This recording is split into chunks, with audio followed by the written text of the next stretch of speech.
Presenta Prolimpio, especialistas en limpieza. Los portugueses habían sido derrotados, pero aún derrotados, los portugueses sabían ser ganadores. Tan es así que aquellos portugueses, que en realidad ya no eran portugueses, eran brasileños, habían conseguido, luego de la derrota, que Buenos Aires no fuera el único dueño del Río de la Plata, y con la complicidad de Inglaterra habían logrado que se creara un estado cogobernante de la puerta marítima del camino al Alto Perú, sobre el que ellos tendrían injerencia y tutela militar. Cuando vengas a Prolimpio, llévate la oferta del mes. Fungicida para tratamiento de paredes con proliferación de hongos, 1 litro, solo por julio, 68 pesos.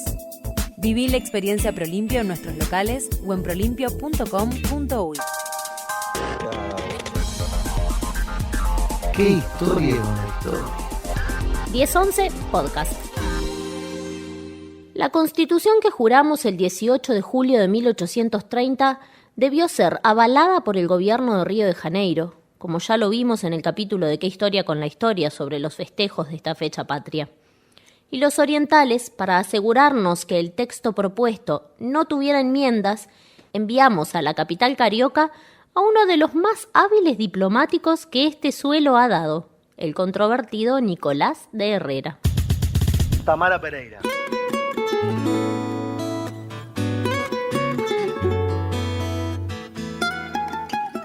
Nicolás de Herrera era hijo de Cristóbal Cayetano de Herrera, un canario oriundo de Lanzarote, que integró el primer cabildo de Montevideo, que se realizó en diciembre de 1730 por orden del gobernador rioplatense y fundador de la ciudad, Bruno Mauricio de Zavala.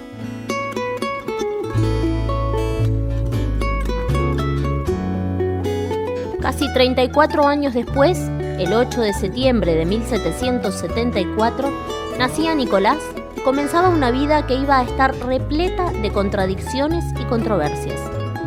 En la Universidad Real Mayor y Pontificia de San Francisco Xavier de Chuquisca, de la ciudad de Sucre, comienza sus estudios y se ordena sacerdote, pero rápidamente abandona los hábitos y viaja a España para culminar sus estudios en Derecho. En 1801 regresa a Montevideo, contrayendo matrimonio al año siguiente con Consolación Oves, con quien tiene a su único hijo, Manuel Herrera y Oves, en 1806, año en el que el Cabildo de Montevideo lo envía nuevamente a España para que informe sobre las invasiones inglesas y la captura de Buenos Aires.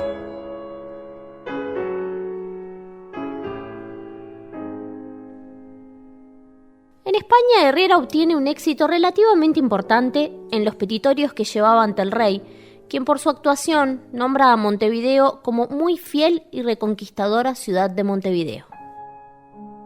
En 1808 fue compulsivamente elegido diputado a las Cortes de Bayona, una asamblea de 65 miembros que convocó Napoleón para representar a las provincias españolas bajo el gobierno de su hermano José Bonaparte, la que firmó y promulgó la denominada Constitución de Bayona, una suerte de carta otorgada, es decir, una declaración por la cual el rey se compromete a gobernar a sus súbditos.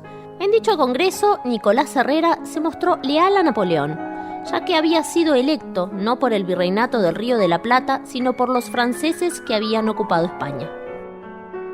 En la península ibérica permaneció hasta que, debido a las guerras independentistas españolas, se disolvieron las Cortes, regresando a Sudamérica con el cargo de administrador de la Real Hacienda en Guanacabélica, un centro minero peruano clave para el tesoro de la corona.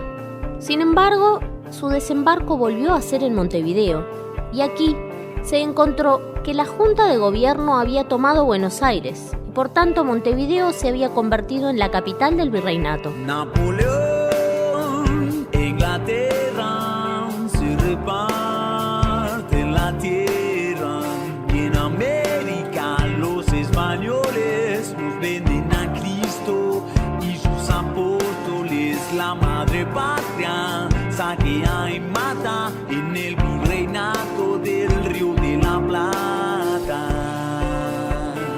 En Montevideo, Nicolás Herrera se desempeñó como asesor del Cabildo y desde ese lugar debía defender la política colonial, pero su simpatía por la revolución y por los principios liberales y afrancesados de la misma lo llevaron a mantener primero un apoyo cauteloso, llevando adelante una cuidadosa política, hasta que a finales de 1812, cuando ya era redactor del periódico oficial La Gaceta de Montevideo, mantiene un contacto con los revolucionarios a través del escribano del rey, su amigo, Pedro Feliciano Cavia, lo que lo lleva a renunciar a su puesto, siendo expulsado de Montevideo por el virrey Elío en 1811, convirtiéndose en secretario del general José Rondó, en momentos donde éste se desempeñaba como jefe sitiador de Montevideo. Rondó lo refugia inmediatamente en Buenos Aires, y allí no tardó en escalar posiciones entre las autoridades revolucionarias debido a su formación y experiencias. Primero se alió al grupo de Mariano Moreno, teniendo una activa participación en los hechos que originaron la caída de la Junta Grande, y luego se posicionó como secretario de Hacienda del primer triunvirato porteño.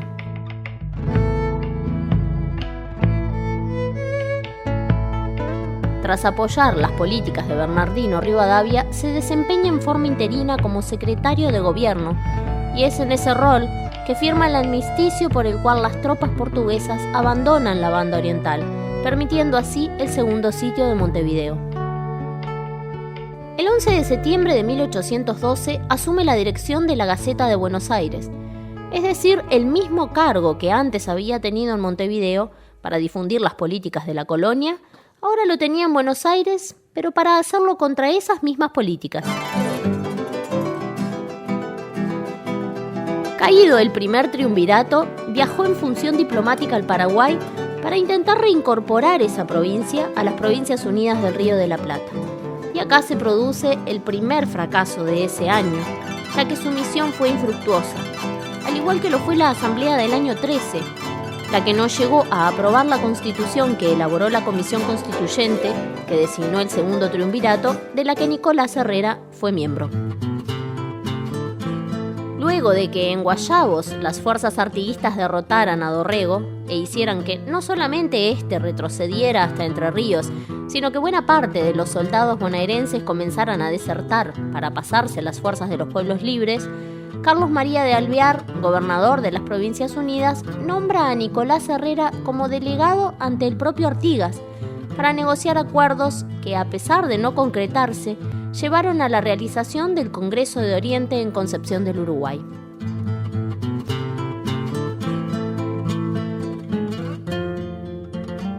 La relación de Herrera con Alvear fue tal que el gobernador le encargaba la redacción de sus cartas más importantes, como las enviadas a Lord Strangford. Pero tras la caída de Alvear, Nicolás Herrera es enviado a Río de Janeiro y allí se une al grupo Montevideo contrario a Artigas, volviendo luego a cruzar de bando para identificarse con los enemigos a las Provincias Unidas, siendo acusado de haber escrito una carta a José Rondó, que él niega haber escrito, en la que se plantea el apoyo a la vuelta de las provincias bajo la tutela de España y Portugal. Cuando vengas a Prolimpio, llévate la oferta del mes. Fungicida para tratamiento de paredes con proliferación de hongos, 1 litro, solo por julio, 68 pesos. Viví la experiencia Prolimpio en nuestros locales o en prolimpio.com.uy. ¡Qué historia bonito! 1011 Podcast. Lo que sí apoyó decididamente fue la invasión luso-brasileña a la banda oriental, firmando él mismo, en diciembre de 1817, el tratado con el que se entrega Montevideo a Francisco Lecor, de quien se convertiría inmediatamente en su secretario y en miembro del Tribunal de Justicia de Montevideo durante el período de la provincia cisplatina. Hace 5 años, Vidalita, que son años negros.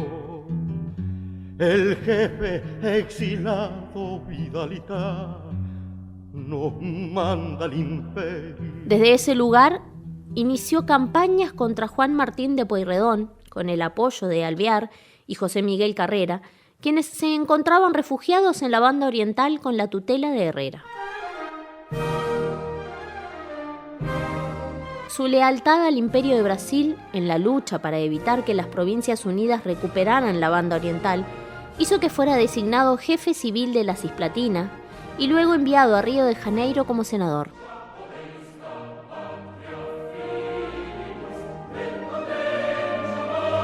Tras la Cruzada Libertadora de 1825, Herrera regresa únicamente a Montevideo por motivos puntuales y pasa a desempeñarse en Río de Janeiro como diputado.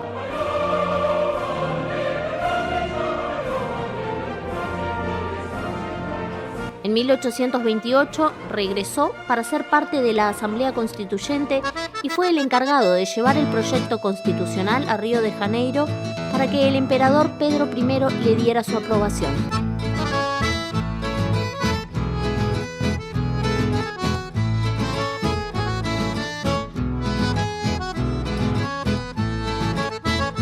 Tras asumir Fructuoso Rivera como el primer presidente del Estado Oriental del Uruguay, el gobierno queda en manos del grupo conocido como los Cinco Hermanos, el que integraban Lucas Oves y sus 4 cuñados, uno de ellos Nicolás Herrera. Mandato que no terminó, ya que falleció el 28 de febrero de 1833 en la villa de Santa Lucía. Presentó Prolimpio, especialistas en limpieza.